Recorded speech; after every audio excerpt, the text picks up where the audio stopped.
Air India Express Flight 812 is on final approach to runway 24 at Mangalore Airport. The aircraft is high, fast, and descending at an aggressive 9-degree angle, 3 times the normal rate.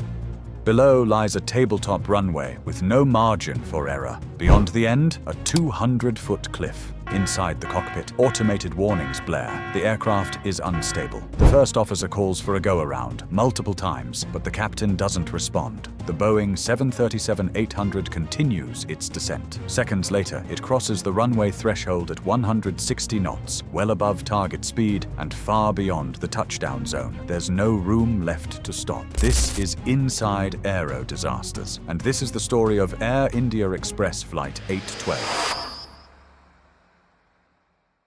In the early hours of May 22, 2010, Air India Express Flight 812 departed Dubai International Airport, bound for Mangalore, a short 3.5-hour sector, routinely operated by the airline. The aircraft, a Boeing 737-800, was configured with a short field performance package, designed to safely operate from challenging runways such as the one at Mangalore. But behind the routine, systemic vulnerabilities were already in motion. The captain assigned to this flight, 55-year-old Zlatko Glušica, was a Serbian national and one of a handful of foreign pilots in Air India Express's roster. Just 2 days earlier, he had returned from a vacation in Serbia. His body clock, still aligned with Central European Time, was lagging 3.5 hours behind Indian Standard Time. Despite this, he was assigned the Dubai-Mangalore rotation, a duty that would place him squarely within the circadian low window, the period between 2 a.m. and 6 a.m., when alertness naturally dips and fatigue peaks. The scheduling change was last minute. Glušica had been called in to replace another pilot. At the time, Air India Express relied on manual crew scheduling systems, pen and paper logs with minimal automation. Fatigue risk assessments were neither digitized nor enforced in real time. The result? Cumulative fatigue could build undetected, and pilots, even when misaligned with optimal rest windows, could be reassigned with little resistance. More critically, Mangalore was not a standard airport. The Directorate General of Civil Aviation, DGCA, had designated it a critical airport due to its terrain and runway configuration. Located atop a plateau with steep drop-offs on all sides, it features a tabletop runway, a layout that leaves no margin for error in the event of an overrun. At runway 24, the end falls away into a 200-foot gorge. Moreover, the runway is narrower than standard, just 45 meters wide compared to the international norm of 60 meters, and the runway end safety area, RESA, was not fully compliant with ICAO guidelines. As a result of these characteristics, only captains were authorized to perform landings at Mangalore. First officers were restricted to pilot monitoring duties during approach and landing. That single rule would prove decisive, and yet, in spite of the airport's critical classification, key safeguards were missing. At Mangalore, Air India Express had no medical officer on contract. While DGCA regulations mandated that pilots undergo a pre-flight medical check, interpretation of this rule was left ambiguous, and its enforcement was inconsistent. In this case, the responsibility was passed to the pilots themselves, a self-certification process based on individual judgment, not objective medical screening. No fatigue checks, no reaction time assessment, no oversight. Flight 812 departed Mangalore earlier that night at 9:35 p.m. IST for its outbound leg to Dubai, arriving without incident. The crew had no medical examination in Dubai either. Standard procedure assumed that pre-departure checks had already been completed at the origin station, but that assumption was false. With both pilots now operating the return leg through the core of the circadian trough, their operational fitness was unknown and unverified. Approximately 1 hour after takeoff from Dubai, the captain fell asleep in the cockpit. Snoring was recorded on the cockpit voice recorder for over 90 minutes. During that time, the first officer, Harbinder Singh Ahluwalia, was left to handle radio communications, manage descent planning, and monitor systems, tasks that were never intended to be executed solo. In aviation terms, this was single-pilot operation in a dual-pilot environment, a serious safety breach. and it was unfolding en route to one of India's most unforgiving airfields. What lay ahead required full coordination, alert decision-making, and strict adherence to descent protocols. But Flight 812 was flying blind, not in weather, but in readiness, and the cracks in the system were just beginning to show. By the time Flight 812 approached Indian airspace, both pilots had been on duty for nearly 10 hours, operating through the low point of human alertness. The captain remained asleep, leaving the first officer to manage the aircraft solo. At 130 nautical miles from Mangalore, the first officer requested descent clearance. But the Mangalore area control radar was offline.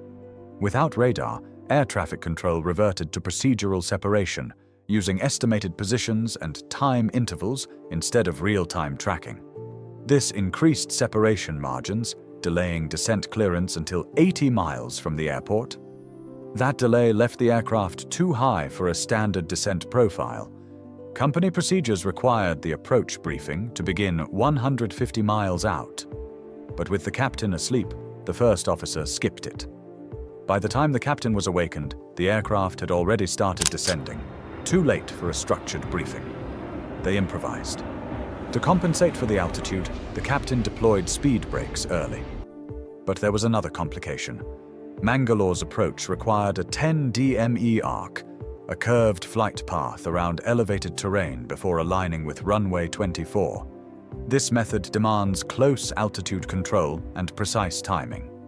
At the DMA's entry point, the aircraft should have been at 2,900 feet. Instead, it was at 10,500. Still, the crew pressed on. Rather than request a longer route to descend gradually, the first officer opted for a shortcut, joining the arc earlier. The logic was unclear. The result, a dangerously steep descent with no vertical margin.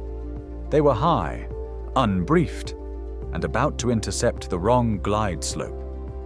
As Flight 812 turned onto the DME arc, it remained thousands of feet above profile. The correct altitude at this stage was 2,200 feet. The aircraft was still at 6,000. In an attempt to lose altitude quickly, the captain extended the landing gear and deployed speed brakes to full. But even with these measures, the descent remained too steep.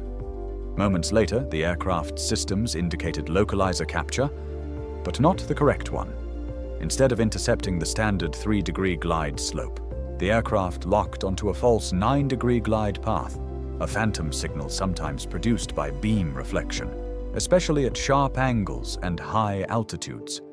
A trained crew would have immediately recognized the error. The aircraft's descent angle was far too steep, and the rate of descent began to exceed 2,000 feet per minute, double the norm.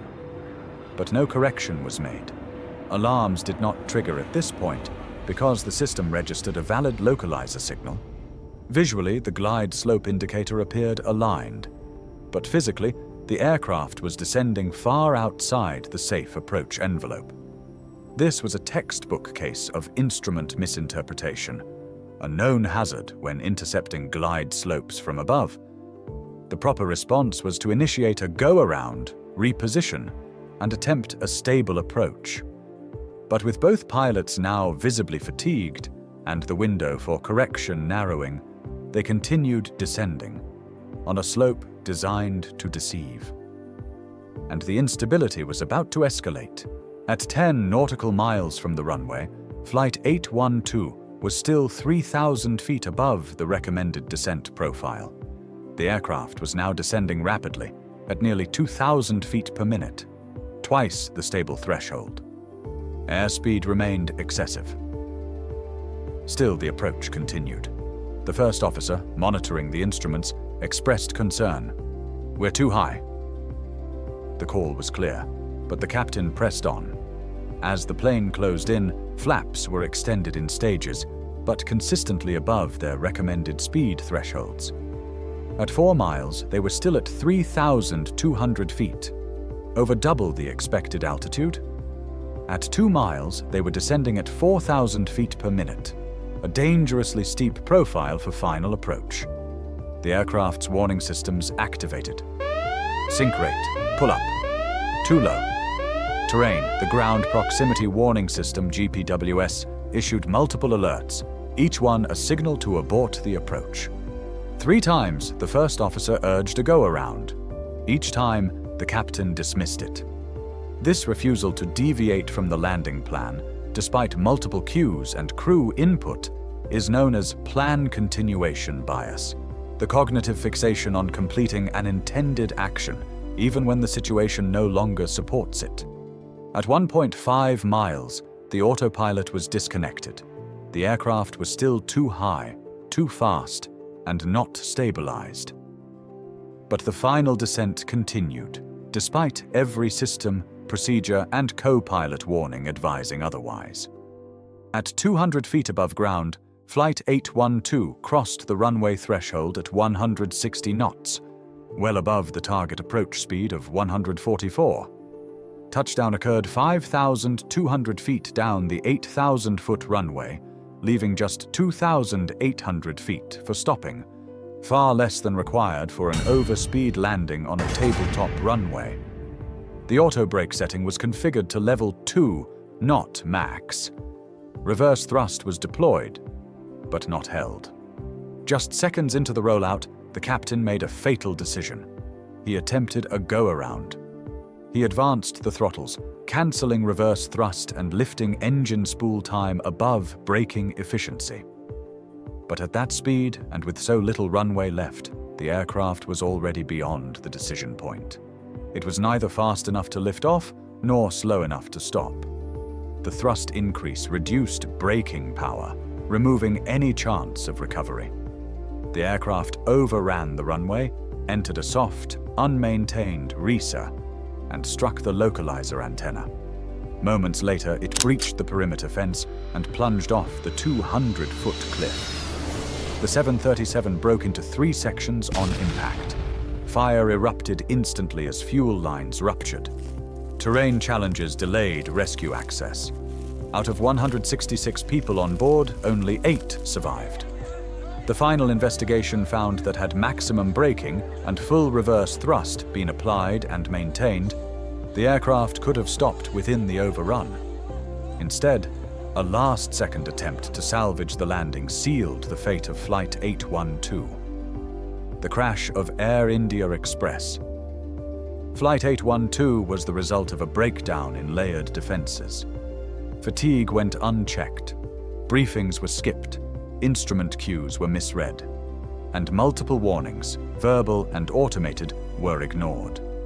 The aircraft was never stabilized, and when the final chance to go around came, it was dismissed. Had standard procedures been followed, the flight could have ended on the runway. Instead, it ended in a ravine. Pilot error was the last action, but system gaps made it possible. Because in aviation, safety isn't just about flying, it's about knowing when not to land. If you found this breakdown informative, make sure to like and subscribe for more real-world aviation investigations. And let us know in the comments, which case should we analyze next? Because sometimes it's the smallest decision that changes everything.